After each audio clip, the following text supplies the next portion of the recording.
My intention in this short practice is to give you some simple tools to connect into your deep core. I'm going to be focusing on the hips, the pelvis, with some breath. And so I encourage you to, if you're definitely like me and you like to really do things big, and I just encourage you to just soften into this practice a bit and focus on a little bit deeper than maybe our outer structures. So I find the best way to do this is to connect to my breath first. So on all fours, we're inhaling deeply, trying to fill up the belly, more of a diaphragmatic breath. Exhaling, I love the idea or the image that we have a big birthday cake between the hands and we're trying to blow out all the candles.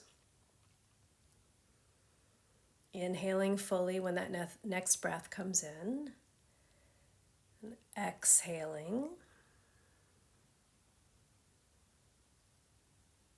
Starting to move the pelvis, thinking about the pelvis moving in isolation of the shoulders. So of course they're connected, but as an idea, thinking about the pelvis moving with very little movement or compensation through the shoulders. So it may not be as big as maybe if you've done traditional cat-cows.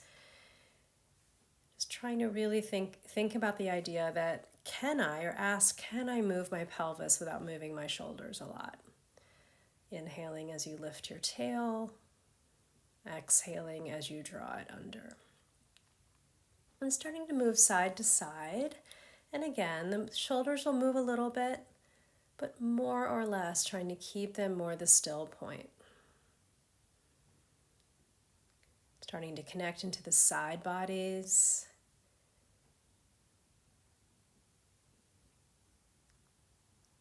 And starting to move the pelvis in a more circular action. Imagine you had a big tail. As you inhale, lift the tail up and around, exhaling from the pit of the belly. So I encourage you in this to try to move less from the legs and gripping the glutes, and more from the deeper musculature through that low belly.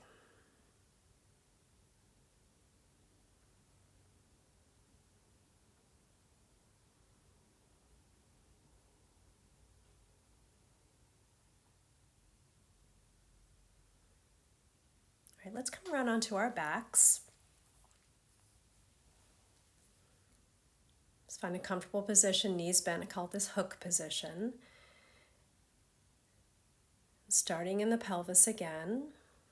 As you exhale, trying not to grip into the glutes, into the seat at all, or without pushing against the floor with your feet.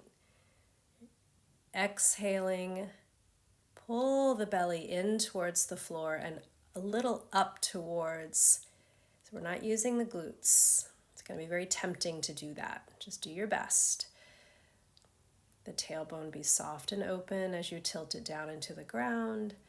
Exhale, rock the pubic bone towards the chest.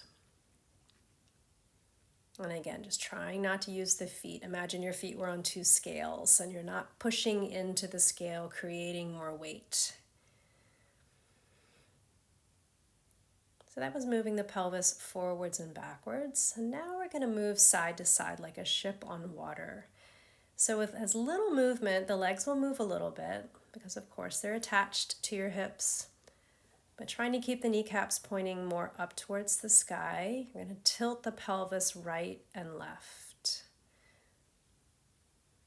So we're trying to keep these movements more inside the hip joints. So the leg bones, the upper thigh bones are more the fixed points.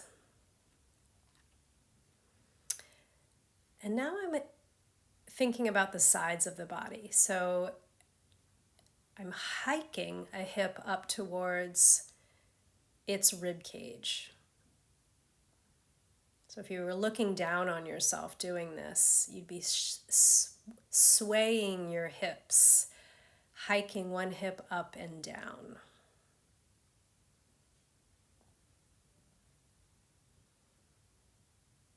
All right, now Now tilting the pelvis back, thinking about the low belly doing that. Slowly articulating your way up into a bridge, and then pause at the top and stand into the four corners of the feet, and then exhale, soften the chest and articulate down, and relax the pelvis at the bottom. Exhale, tilt backwards. Notice at the top of your bridge that you're in a nice long line from your knees to your shoulders. Exhale, lengthen the spine and relax the pelvis at the bottom. Exhale, pit of belly initiates the movement. Stand at the top. Notice the ribs aren't coming up higher than the pelvis, just as an idea for this bridge. So the pelvis is leading the action, standing into the feet, and exhale, bone by bone. Now I'm staying at the top and I'm adding some rotation. So from a level pelvis, I'm lowering one hip down, coming back up to level on the inhale, exhale, lowering one hip bone down. And as I lower the one hip down, I think about really continuing to press that opposite foot into the floor. Finding that connection between feet and hips. And then coming all the way down. And let the hips release at the bottom. And just settle there for a moment.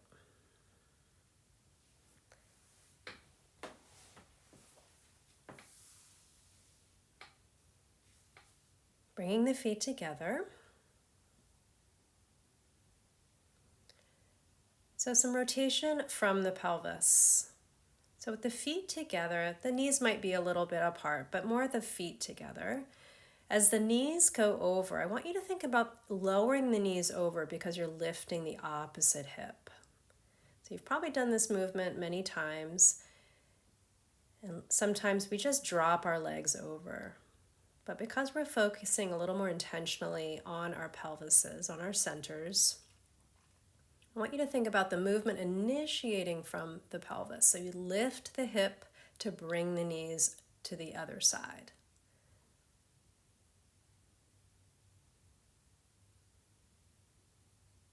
Coming onto our sides, I'm using a block as a pillow. You could also just tuck your arm under your head. A block is a nice thing to keep the neck a little bit more supported.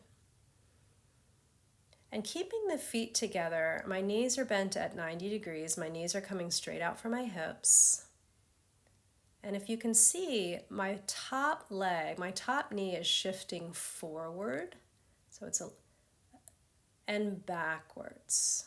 I kind of think about grasshopper wings for some reason. I don't know why. And moving on, finding some really yummy movement in our hip joints. So these are hip cars, controlled articular rotations. We're trying to find the movement, really isolating the movement in the hip joint itself. There's, of course, going to be some movement in and around the hip and back, but doing your best to try to keep the movement really isolated. So as my knee moves back, I lift, I externally rotate in the hip joint, and I bring my knee as close to my chest without rounding my back. As my knee goes back, I try to bring my knee as far back as I can without arching my back. So it's minimizing the movement in and around the spine. A little harder than it looks. All right, from all fours with the block under one knee, we're starting to lift the knee straight up and straight down. So if you look at the pelvis, there's some really good rotation happening here. So if you look down back at your knees, as you lift the knee from the floor, that knee might get a little bit higher than the knee that's on the block. It really depends on the movement that's available to you in your back there. So we're going to do both sides.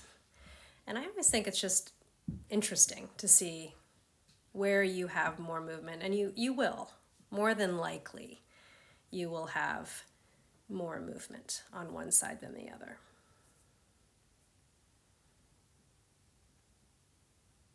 Supporting yourself through your arms, using the exhale to lift, just as an idea, the inhale to lower.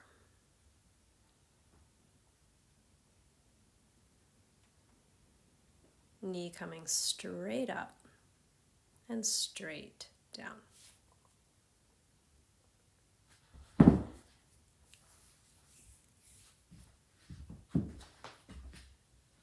Lying on your back for that second side of our grasshopper slide. Just making that up as I go along, feet together. Top knee sliding forward and back. Forward and back.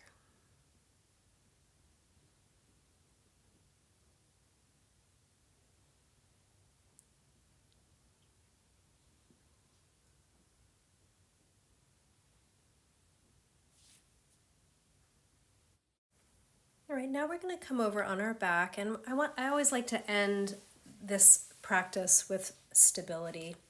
We're using an isometric contraction, placing the block between the knees, feet grounded, and I'm starting to squeeze the block. And I'm ramping up to somewhere between 70 and 100% of my effort. You make that call for yourself. And then easing off. Place the block to the side, draw the knees into the chest, and place the hands on the outsides of the knees. And now the same thing, we're going to isometrically press out into the hands. So the hands shouldn't move any wider, giving as much effort as it feels good in your body. You shouldn't see anything actually happening, but you sure are feeling it. Block back between the knees. And very slowly starting to ramp up the effort. Giving as much as you want, up to 100%. You might even feel a little quaking, a little shaking. Releasing that slowly. Knees back into chest, hands on the outsides of the knees. Get a little arm workout here. So without letting those hands move any wider, press into those hands, breathing around the effort.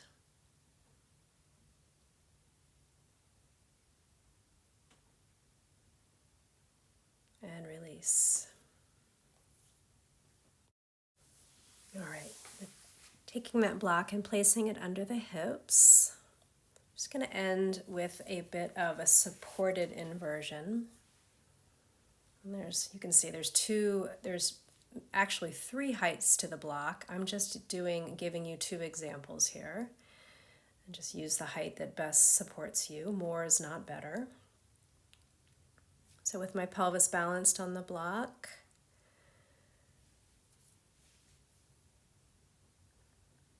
I'm bringing my legs long, but you can always just keep your knees bent, whatever feels better in your body. And you can also keep your feet on the ground. You don't have to bring your legs up in the air. If you're fighting for this, it really is defeating the purpose.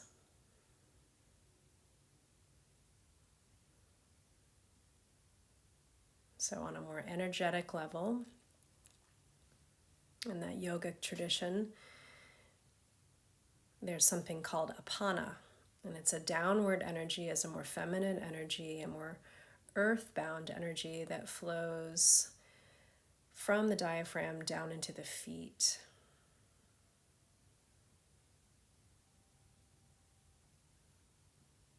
And so these supported inversions allow that energy to flow a little bit more in the opposite direction, bringing deep healing. I've brought my arms overhead. That just feels really good to me. You can always keep your arms down. And that's something you could pause and stay in for as long as you want, as long as it feels good. Taking the block out. And we're going to come into a rest position. But before that, just bring knees into chest. Just give yourself a hug. If nobody else has done this, you've given yourself one today. And just get comfortable. Adjust your clothes. Maybe get a blanket if you're feeling a little cool. Support your head and knees. And settle in to the stillness. I have a heavier block, so I'm placing the block on my belly. Brings me a sense of comfort. It's a cork block, so it has a sense of weight to it.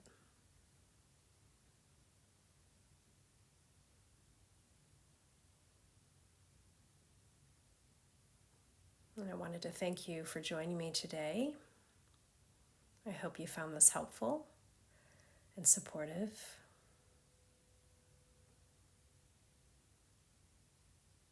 And I look forward to practicing with you again.